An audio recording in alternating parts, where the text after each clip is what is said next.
Here's all the facilities. And what does that mean? In next life you get the perfect facility. You get the body of a dog.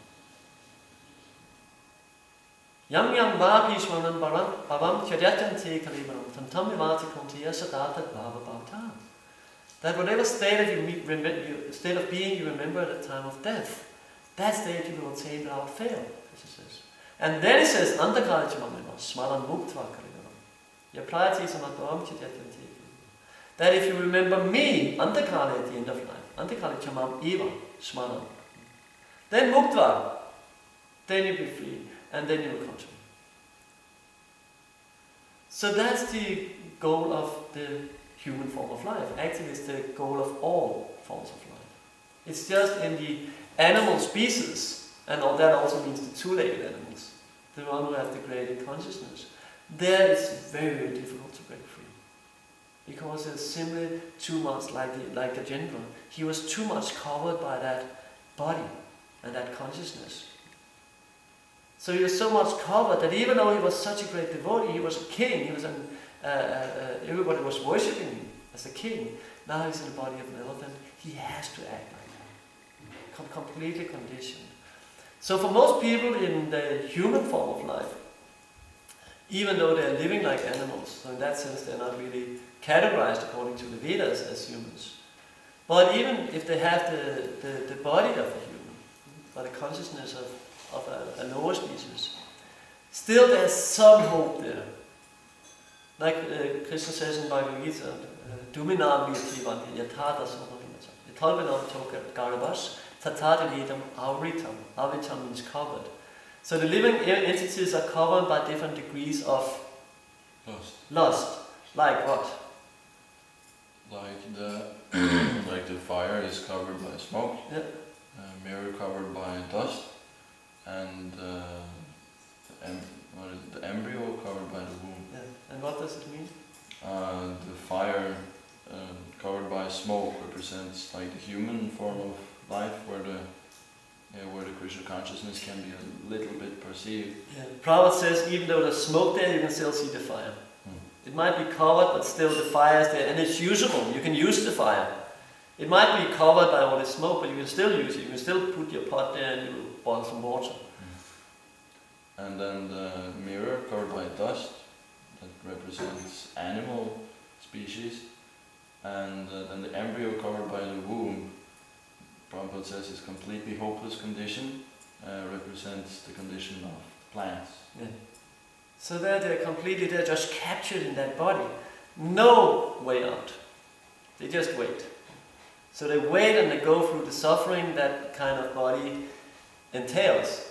So they go through that kind of suffering. And gradually they get rid of all their bad karma. And then they are evolving, getting eventually a human body again. But then they can end up like these guys. Most likely they've been plants, they actually did. Everybody went through the 8,400,000 species of life. But now they were so fortunate to get a human body, but not so fortunate to get a human consciousness. Pradhana kalasha and dharma sangrahi. So what determines what kind of body we get and how we are acting? Pradhana, material nature. Pradhana kala, time. Pradhana kalata, dharma. Dharma, asangrahi, all of them combined. Pradhana kalata, dharma, asangrahi. Sarira esa, one get a certain kind of body. According to how one is associating with these elements, one get a certain kind of body. Sarira esa, pratipatya chetanam. And in a certain kind of body, you also get a certain kind of consciousness. So even though we have human beings that have a very low consciousness, normally they are bigger than the plant, higher consciousness than the plants, and higher consciousness than the animals. But they're just so low that it's still not considered real in the Vedic terms as a human being. So they get a chetana, they get a certain kind of consciousness, according to a certain kind of body. Kriya phalatvena vibhur vibhavyate. How they use that facility. Kriya phalatvena and the fruits coming from that. Kriya phalatvena vibhur vibhavyate. Vibhu means the Lord. Vibhavyate means comes manifest. So how they use that facility they have been given, the Lord will manifest himself or not. So we can be in a perfect situation. Like Ajamil, he was in a perfect situation. He was born in a Brahmana family. He was performing some kind of devotional service on some level. But still he chose to misuse that independence. He chose to misuse that great facility he had been given. And for that, he had to see how. Because he was actually living in hell. Living a degraded life. And then the Yamadutas came, and he saw hell. Or he saw the messengers of hell. But ultimately, everyone has the same yatana lodharsu thagrama. That all the soul is completely pure. So the soul will, as we know, will not change. The soul can only become covered. And this is actually what this last line says in this verse. It's just like you can have a log or some kind of wood, and you put fire to it. So the shape of the fire will be according to the shape of the wood. So in the same way, we get a shape according to how our consciousness has developed.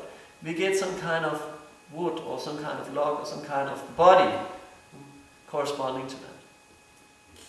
So that's how the whole material existence is working. That we get exactly what we ask for. Exactly what we ask for. And exactly what we deserve. Nothing more, nothing less. So that's why we are not victims. Because that's what most people think. We were speaking about this yesterday.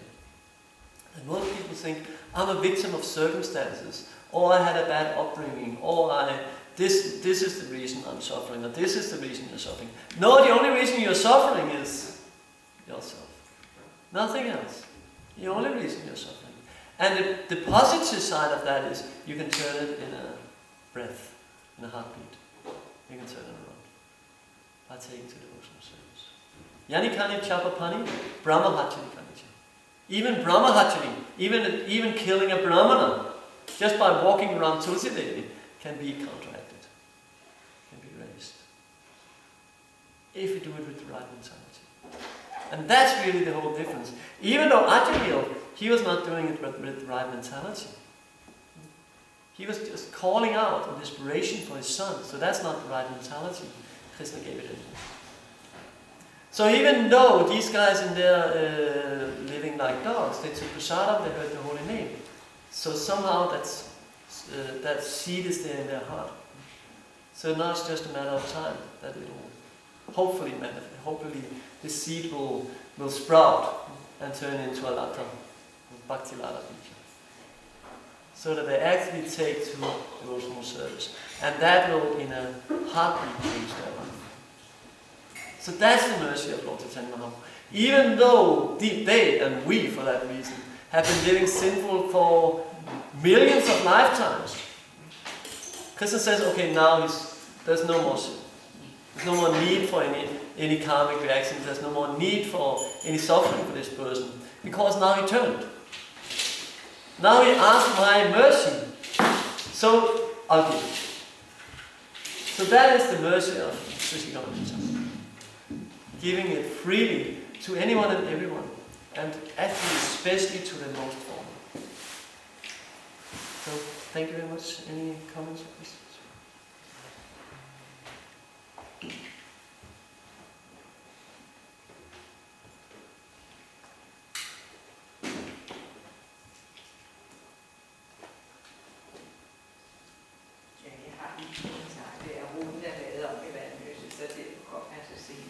Hvad har I sagt?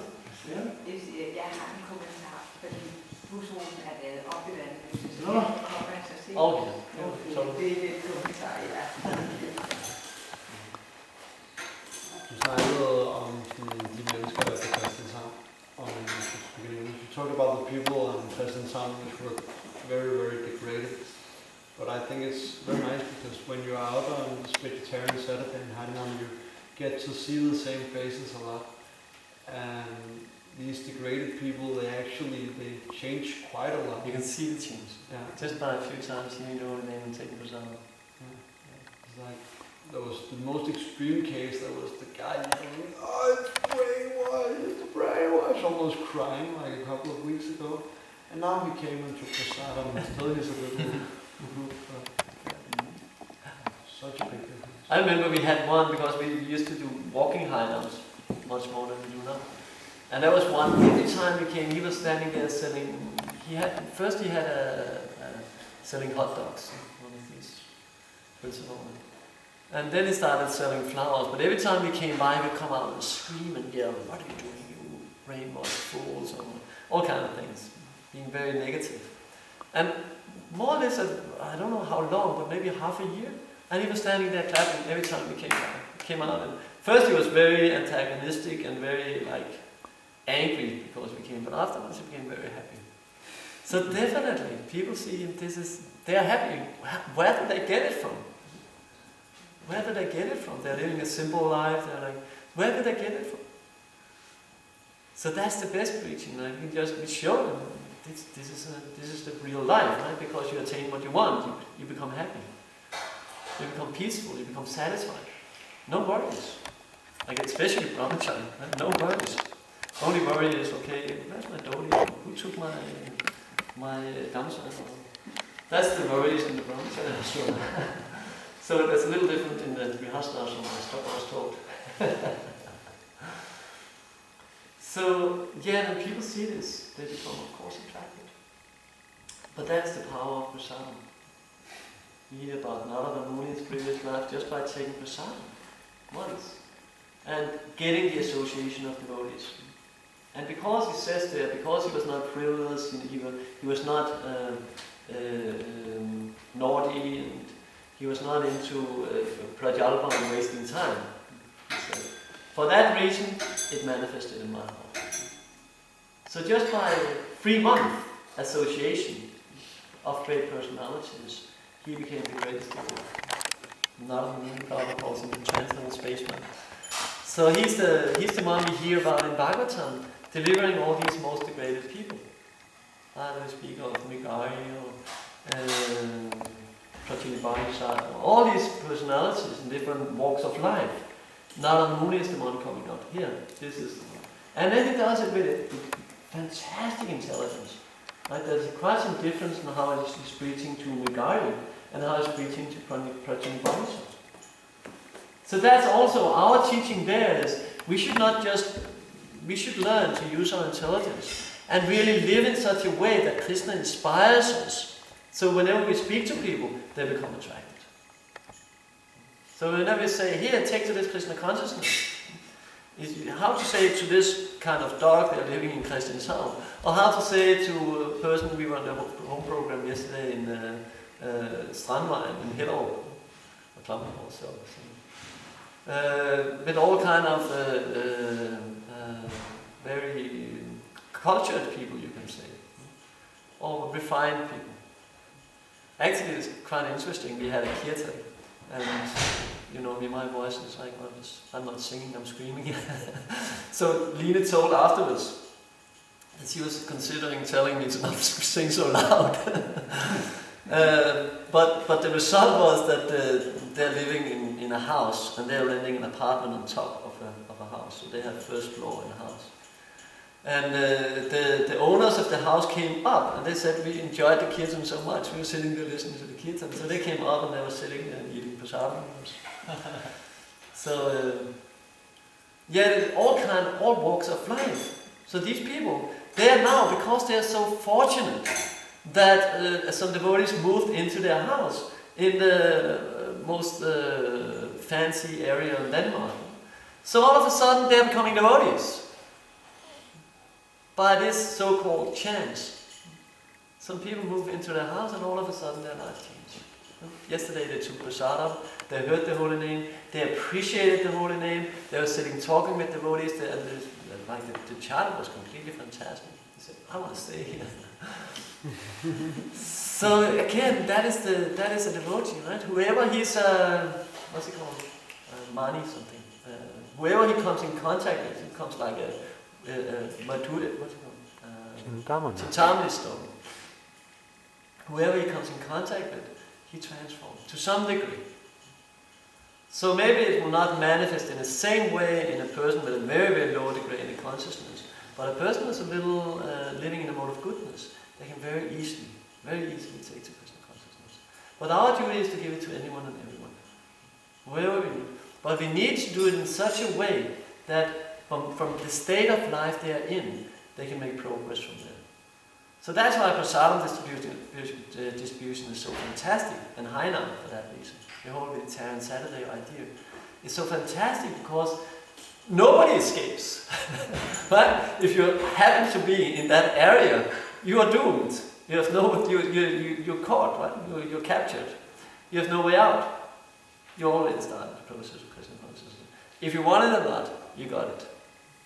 So that's really the extreme power of that program, that it can go to the most degraded, even to animals, even to plants. But then we see Caitanya Mahaprabhu, he was preaching to very, very elevated personalities. To start with, he was only doing kirtan. But when he came to Prakashananda Saraswati, Samabhama Bhattacharya, then it became very high philosophy. But otherwise, mostly kirtan. So for most people, kirtan, prasadam, that's the cure. But when you see some people who are a little more in the mode of goodness and living a little pious life, then it's open philosophy. And then our duty is to be so learned that you know exactly how much can this person take and how much, what should I tell him, how should I preach. Thank you very much. Grantaraj Srimad Bhagavatam ki, Srila Prabhupada ki.